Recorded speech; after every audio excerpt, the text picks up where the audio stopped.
femoralis terjadi ketika jaringan lemak atau sebahagian usus mencuat ke arah paha atas bahagian dalam. Hernia hiatus terjadi ketika sebahagian lambung mencuat ke dalam rongga dada melalui diafragma. Hernia umbilikus terjadi ketika sebahagian usus atau jaringan lemak mendorong dan mencuat di dinding perut. Hernia inguinalis terjadi ketika sebahagian usus atau jaringan lemak di rongga perut mencuat. Sering saya ditanya seperti ini, Pak, bagaimanakah cara untuk mengatasi hernia atau turun berok?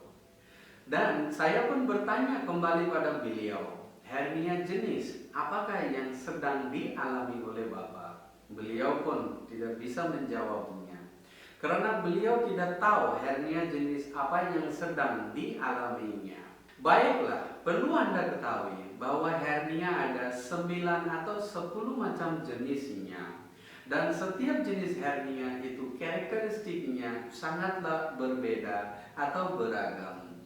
Jadi selagi Anda belum mengetahui jenis hernia apa yang sedang Anda mengalami, barangkali sulit untuk mengatasinya. Dalam video ini kita akan belajar bersama-sama tentang hernia dengan detail serta cara untuk mengatasinya. Assalamualaikum warahmatullahi ta'ala wabarakatuh. Saya Syekh Muhammad Syafiqul Islam. Hernia dalam arti adalah turun berok atau hernia adalah kondisi yang terjadi ketika organ dalam tubuh menekan dan mencuat melalui jaringan otot atau jaringan ikat di sekitarnya yang lemah.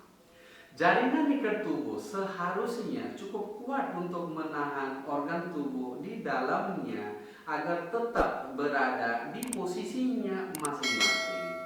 However, namun, ada beberapa hal yang menyebabkan jaringan ikat lemah sampai tidak dapat menahan organ di dalamnya dan menyebabkan turun berok atau hernia.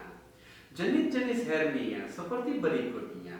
Ayo kita sama-sama pelajarinya. Yang pertama, hernia femoralis. Hernia femoralis terjadi ketika jaringan lemak atau sebahagian usus mencuat ke arah paha atas bahagian dalam. Jenis hernia ini sering terkena pada wanita daripada pria, termasuk wanita hamil, serta obesitas juga dapat terkena hernia femoralis. Yang kedua, hernia hiatus. Hernia hiatus terjadi ketika sebahagian lambung mencuat ke dalam rongga dada melalui diafragma, sekat antara rongga dada dan rongga perut. Jenis hernia ini pada umumnya dapat terjadi pada lansia ataupun usia atas 50 tahun.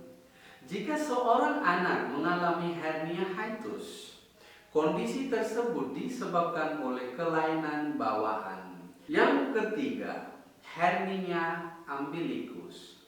Hernia umbilikus terjadi ketika sebahagian usus atau jaringan lemak mendorong dan mencuat di dinding perut, tepatnya di pusat.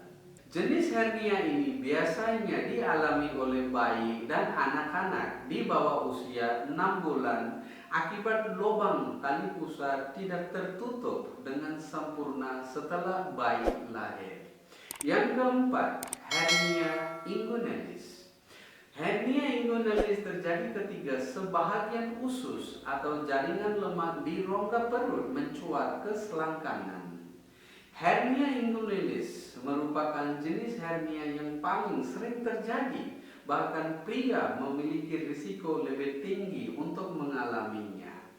Yang kelima, hernia incisional. Hernia incisional terjadi ketika usus atau jaringan mencuat melalui bekas luka operasi di bahagian perut atau panggul. Hernia incisional dapat terjadi jika luka operasi di bahagian perut tidak tertutup dengan sempurna. Yang keenam, hernia epigastrik. Hernia epigastrik terjadi ketika jaringan lemak mencuat melalui dinding perut bahagian atas, tepatnya di ulu hati hingga pusar. Yang ketujuh, hernia espigalian. Hernia espigalian terjadi ketika sebahagian usus mendorong jaringan ikat espigalian fascia yang terletak di sisi luar otot rectus abdominis, yaitu otot yang membentang dari tulang rusuk sehingga tulang panggul dengan karakteristik benjolan yang dikenal dengan six pack. Hernia espigalian paling sering timbul di daerah sabuk espigalian, yaitu di sekitar daerah pusar ke bawah. Yang ke-8, hernia diafragma.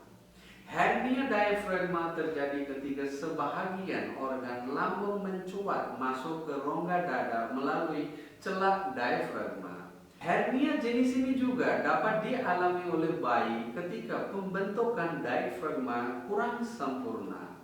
Yang ke-9, hernia otot.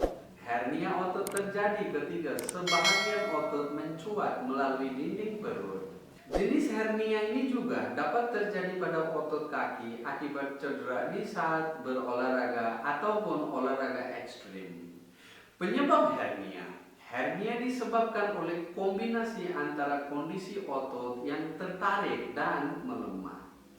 Anda juga perlu tahu bahwa ada beberapa hal yang menyebabkan otot lemah, yaitu seperti contohnya usia, batuk kronis, bawaan lahir, terutama di pusat dan diafragma, cedera atau komplikasi akibat dari operasi di bahagian perut seperti yang saya katakan tadi. Selain itu, ada juga sejumlah faktor yang dipercaya dapat meningkatkan risiko seseorang mengalami hernia, terutama ketika otot tubuh mulai melemah. Di antaranya adalah terlalu sering mengangkat beban yang berat, konstipasi atau sembelit yang menyebabkan penderitanya harus mengejang di saat buang air besar, kehamilan yang menyebabkan meningkatnya tekanan dalam dinding perut, penumpukan cairan di dalam rongga perut, berat badan meningkat secara tiba-tiba,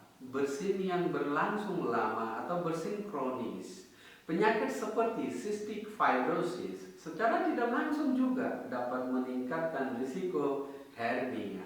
Kondisi ini dapat menyebabkan terganggunya fungsi paru-paru sehingga memicu batuk kronis. Gejala hernia.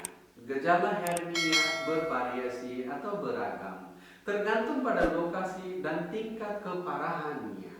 Hernia di perut atau selangkangan ditandai dengan munculnya benjolan atau benjolan yang dapat hilang ketika berbaring. Namun, benjolan dapat muncul kembali ketika penderita tertawa, batuk, atau mengejang. Gejala hernia lainnya adalah nyeri di area benjolan, terutama ketika mengangkat atau membawa objek berat. Terasa berat dan tidak nyaman di perut, terutama ketika membongkok. Konstipasi atau sembelit, ukuran benjol semakin membesar seiring dengan berjalannya waktu. Benjolan di selangkangan.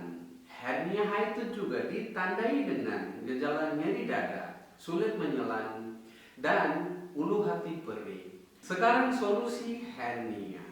Seperti yang saya katakan tadi, saya sering ditanya bagaimana cara mengatasi hernia dan apakah ada cara untuk mengatasi hernia secara alami dengan bahan-bahan alami. Jawaban saya adalah no atau tidak.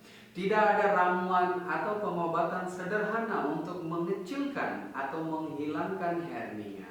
Tak kira hernia jenis apapun. Cara yang paling ampuh dan mudah adalah surgery atau operasi. Tapi ada cara untuk memperlambatkan pertumbuhan atau agar hernia tidak membesar dengan cepat, yaitu jaga pola makan dan gaya hidup yang sehat. Melakukan operasi hernia bukanlah operasi yang berbahaya.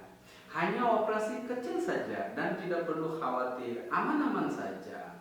So, jangan takut untuk melakukan operasi. Mohon jangan buang-buang waktu untuk mencoba ramuan dari online atau sosial media. Daripada mencoba ramuan dari online, lebih baik konsultasi dengan dokter atau ahli medis untuk mendapatkan solusi yang tepat. Banyak orang suka mencoba ramuan dari online, ideal itu barangkali kurang tepat. Bukan saya kata informasi dari online itu tidak baik, tapi masalah ini harus ditangani oleh dokter atau ahli medis. Ya teman-teman, mudah-mudahan video ini bisa bermanfaat bagi kita semua. Amin ya rabbal alamin. Assalamualaikum warahmatullahi taala wabarakatuh.